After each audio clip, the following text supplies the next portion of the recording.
पुरानी पोस्ट 28 जुलाई 1999 को भारतीय फौज के फील्ड मार्शल मानेकशॉ को एक टीवी इंटरव्यू के लिए बुलाया गया। मानेकशॉ पारसी थे और तब उनकी उम्र 85 बरस थी। वो इस इंटरव्यू के 9 बरस बाद 94 साल की उम्र में फौत हुए।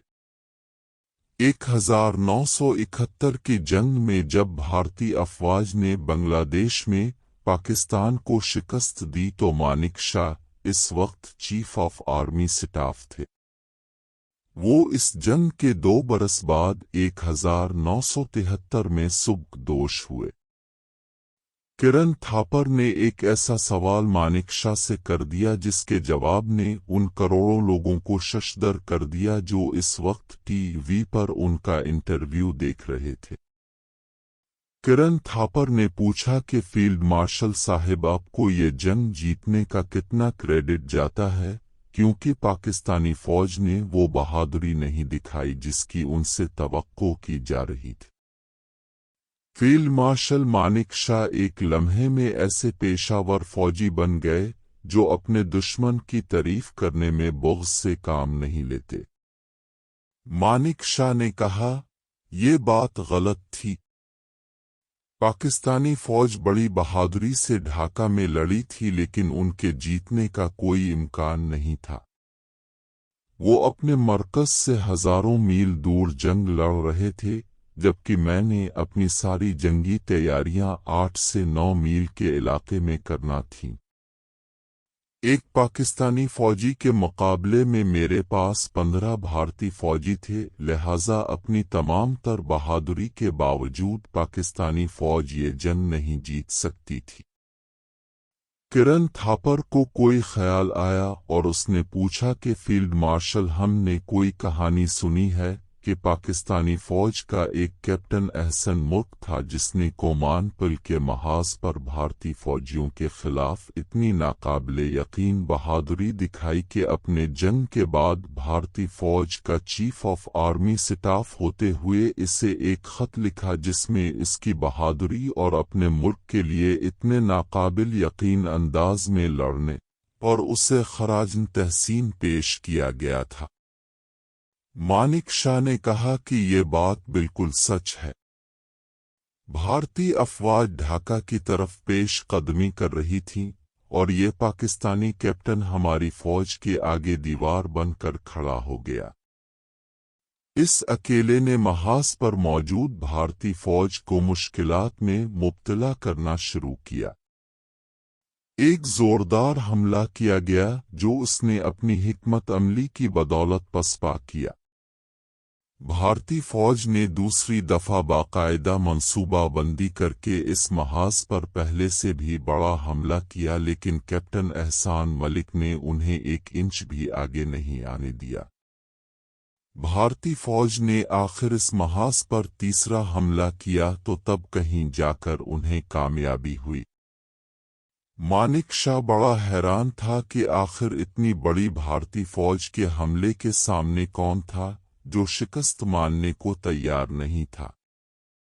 उन्हें बताया गया कि ये एक कैप्टन अहसन मुल्क था जिसने उनकी तमाम कोशिशों और हिकमत अमली को नाकाम बना दिया था।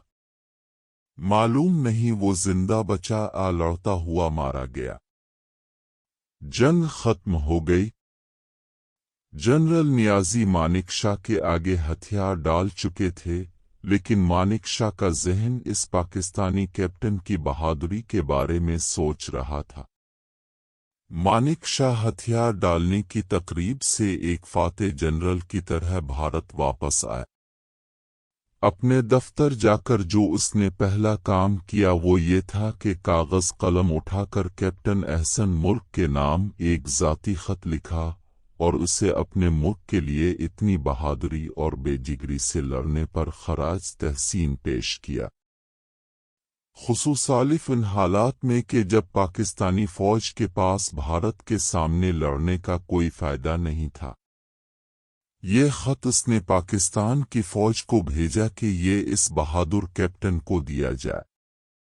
مانک شاہ نے اسی انٹرویو کے دوران انکشاف کیا تھا کہ قائد اعظم محمد علی جناح نے انہیں بلا کر کہا تھا کہ اب پاک فوج میں شامل ہو جائیں، لیکن انہوں نے یہ کہہ کر معذرت کر لی کہ اب وہ بھارتی فوج کا حصہ تھے اور اپنے آپ کو بھارتی سمجھتے تھے۔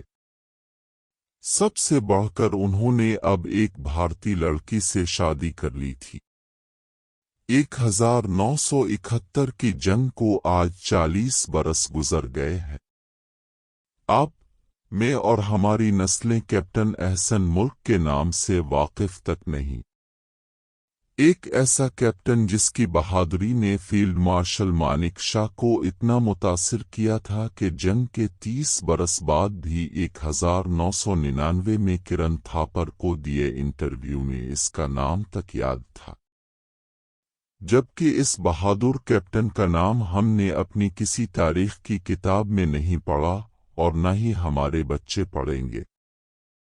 حقیقت یہ ہے کہ ہم نے ان لوگوں کو ہیرو کا درجہ دے رکھا ہے جو اپنی ساری زندگی اس وطن کی دولت باہر کے ملکوں میں منتقل کرنے میں گزار دیتے ہیں، جو جیتے ہیں تو دولت کی خاطر اور مرتے ہیں تو دولت کی خاطر، جو امیر سے امیر تر ہوتے جاتے ہیں اور عوام غریب سے غریب تر، اور جب وہ اقتدار کی ہوس میں لڑتے ہوئے شہید ہو جاتے ہیں تو ان کا نام تاریخ کی کتابوں میں سنہرے حروف میں لکھا جاتا ہے، جبکہ کیپٹن احسن جیسے سپاہیوں کی حب الوطنی اور بہادری کے قصے ہم دشمنوں کی زبان سے سنتے ہیں۔